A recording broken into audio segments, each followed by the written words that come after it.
నేను చదవాలా? స్కూల్ నేను కాదు కదా ఇప్పుడు, నేను స్కూల్కి వెళ్తున్నా, నువ్వు ఆ స్కూల్కి వెళ్ళేది నువ్వు నేర్చుకోవాలి. చదవాలా ఇప్పుడు అవన్నీ?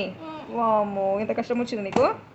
ఇప్పుడు అవసరం లేదు, కాసేపు రెస్ట్ తీసుకో, కాసేపు ఆడుకో, తర్వాత చదువుకుంది. ఇప్పుడే వచ్చినావు కదా, నువ్వు ఇప్పుడే వచ్చినావు కదా స్కూల్ నుంచి వెళ్ళి, కాసేపు ఆడుకో సరేనా? ఏమైంది ఇప్పుడు అవన్నీ చదువుతావా? వామ్మో చదవందా మేడం? కష్టం వచ్చింది మానే పాపకు. రేపు సండేనే కదా బిడ్డ, రేపు సండే కాబట్టి సండే చదువుకోవచ్చులే, రెస్ట్, ఫుల్ రెస్ట్ తీసుకో. అది డైరీ తోటి నీకు పని ఏం లేదు, మాకే పని.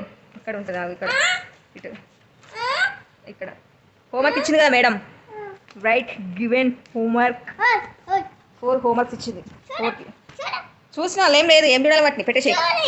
చూసినా ఏం లేదు బేటా. సూపర్. ఓకే బాయ్ చెప్పు, బాయ్ చెప్పేసేయ్.